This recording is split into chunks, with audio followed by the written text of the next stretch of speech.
to preach. The license doesn't appoint you to preach. The license only authorizes you to preach. You can be a minister, reverend, elder, pastor, bishop, apostle, pope.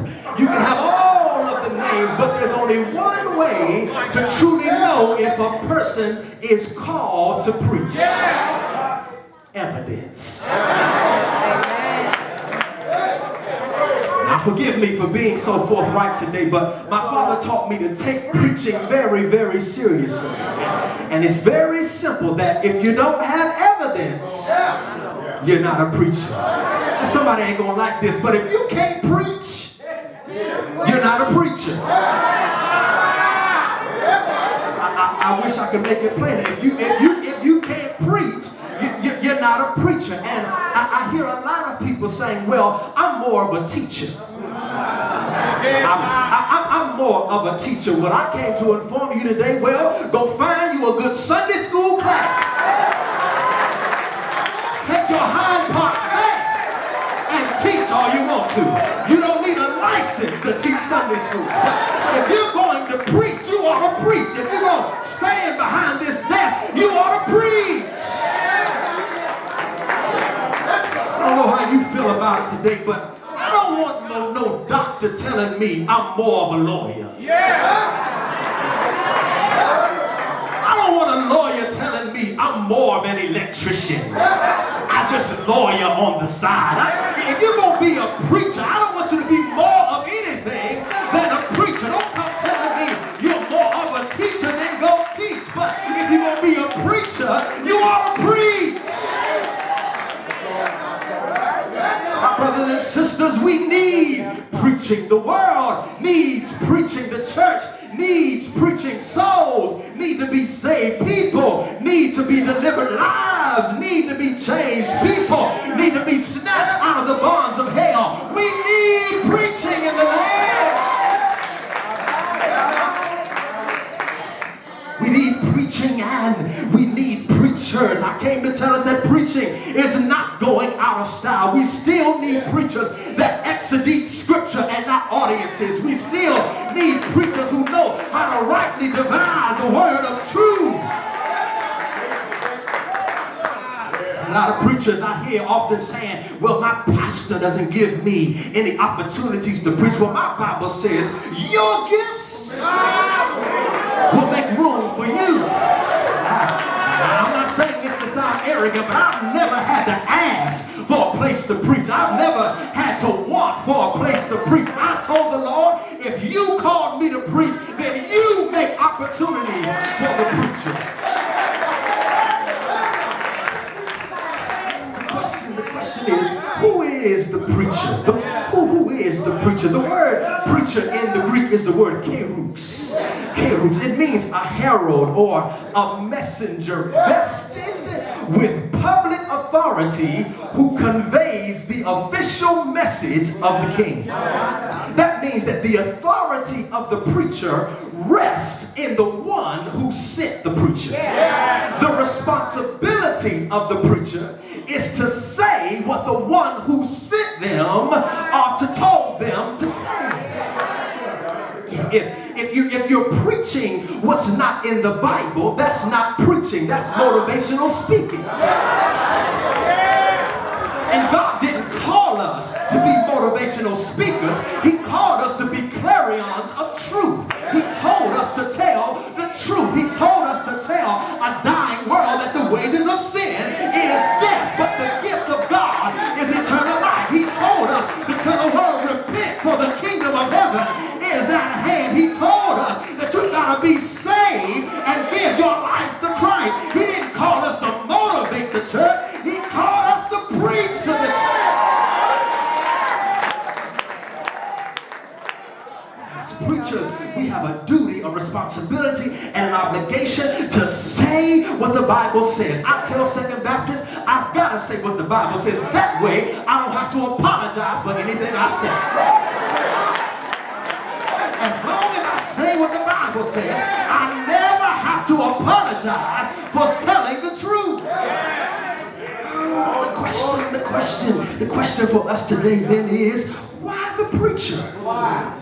Why does God call the preacher? Paul says here in this text in verse 7, 2 Corinthians chapter 4, verse 7, he says, but we have this treasure in earthen vessels. Now, this earthen vessels means that it is made of or composed of earth, dirt, clay, that which is of the earth or ground. Other translations say jars of clay or perishable containers. In the Greek, it is the added suggestion of frailty, weakness, feebleness, and infirmity. That the metaphor of this earthen vessel is a metaphor for the human body. That Paul is talking about the human body. In fact, he's talking about the ministry of preaching in this text. He's talking about preachers. He's talking about himself. He is reflecting on his own ministry. He's talking to those who are called to be heralds of the gospel of Jesus Christ. And he says that we have this treasure in an earthen vessel. Vessels that are decaying, vessels that are aging, vessels that are declining, vessels that are perishable. And so the question is, if the preacher is called by God to be the herald, then what did God tell the preacher to say? If we are to be clarions and heralds of God as the authority and the king, the question then becomes, what then should the preacher be saying? Paul says this. He says, times have changed. He says, times are changing. People are changing. Even the church are changing. There are some songs we used to sing that we don't sing anymore. There's some things we used to do in church that we don't do anymore. There are some different methodologies that we do now that we didn't do before. But he says the message remains the same. Preach the gospel. He said the gospel is a word that never gets old. It's a message that never gets old. It's a story that never gets old. You ought to never get tired of telling them about the nails in his hands. You ought to never get tired of hearing about the nails in his feet. You ought to never get tired of hearing about the crown of thorns on his head. You ought to never get tired of hearing about how he died on the cross. You ought not get tired of hearing about how he stayed there all night Friday and all day Saturday, and you sure ought not get tired of hearing early on Sunday morning he got up from that grave. Preach the gospel. I have said on many occasions that the gospel is rapidly becoming an endangered species, being poached by the very ones who are called to protect it. Those who are called to protect the gospels are the primary poachers of the gospel, shamelessly desecrating the beauty of holiness of Scripture for their own selfish gain. Paul tells us in this text that we cannot afford to compromise the gospel because it is the power of God unto salvation to everyone who believes that we can't be saved without the gospel. The world can't be changed without the gospel. People's lives cannot be turned around without the message of the gospel. If the gospel be hid, it is hid to those who are lost. People who will benefit the most if we compromise the message of the gospel, then the people who stand to benefit from it the most will never hear it. In this text, Paul calls the gospel this treasure. He calls it this treasure. He says we have this treasure. This treasure in earthen vessels. I'm almost finished. We have this treasure in earthen vessels. Now, treasure is an interesting metaphor here because during the time of this text, kings kept their treasure in what was called the strong room. Now, the strong room was within the castle. So what the king would do is he would take his valuables and place them in a vessel. He would place them in a chest. He would then take that chest and lock it with a lock. He would then take that locked chest and place it in the strong room. Then in front of the strong room, he would place 2 guards. These guards who have been specially trained to protect the strong room. The question I have, I got a lot of questions today, but this question that I have is, why would God, the King of Kings, place his treasure in an earthen vessel? Why would God place something so valuable in something so vulnerable? Why would God place something so priceless in something so worthless? Why would God place something so important in something so insignificant? Why would he place something so costly in something so cheap? Why would God choose the preacher, the worthless preacher? Preachers ain't saying amen up here. The good for nothing preacher. Why would God choose the preacher to be the storage facility for his treasure? Come on, man. He says, but we have this treasure in earthen vessels. But you got to keep reading. That the excellence of the power may be of God and not of us. To remind us, it ain't about you. To remind you, I don't care how well you can hoop. I don't care how many people shout after you preach. It ain't about you. The power is of God and not of us. Watch this. I'm almost finished. Watch this. Something significant happens when the king places his treasure in the chest and places it in the strong room and puts the guard in front of the strong room. Something significant happened. Once the treasure is in the vessel, the value of the vessel increases.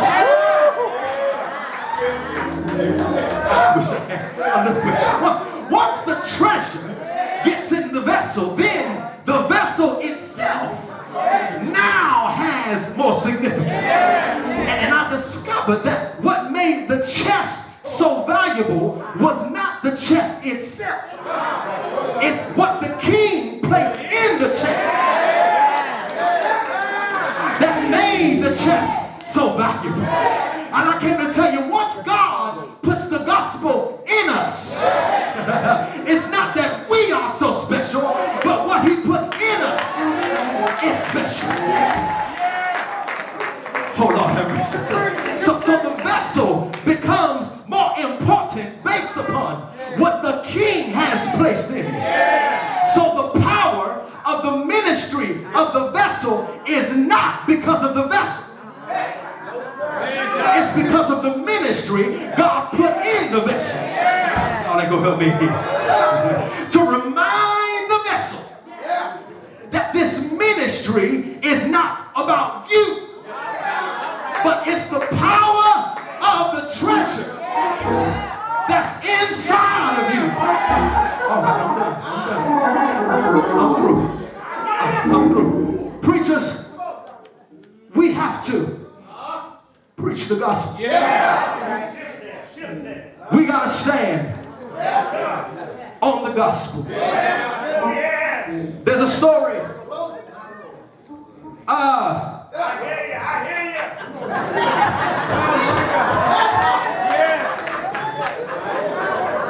That says the heart and center of London, there is a place called Charing's Cross. All distances from the city are measured from Charing's Cross. And a story is told of a lost child that was picked up by the London authorities. And the child was unable to find his way home. And the authorities asked this child, "Where do you live?" And the boy could not recall his address. Are y'all gonna help me here? But the child, he looked at the police officer and he said, "If you would just take me to the cross, I'll be able to find my way home." And I came to tell you today that all I gotta do when I lose my way, if you can just get me to the cross, when times get dark and my bills are due, y'all ain't gonna help me here. When I feel like my strength is gone, lead me to the cross. If I can get to the cross, I can find my way home. Because it was at the cross, where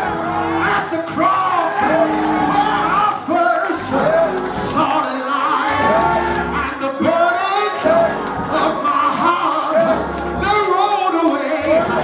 It was there by faith I received my sight. Is there anybody here that you know that you can find your way to the cross? You can find your way home. I came to tell you, preachers, to preach the gospel. Preach it in season, preach it out of season. Preach when they want to hear it, and preach when they don't want to hear it. You stand on the gospel. Paul said, "I am not ashamed of the gospel of Jesus Christ." I gotta tell you about those nails they put in his hand. I gotta tell you about the nails they put in his feet. I gotta tell you about the crown they put on his head. And I can't forget to tell you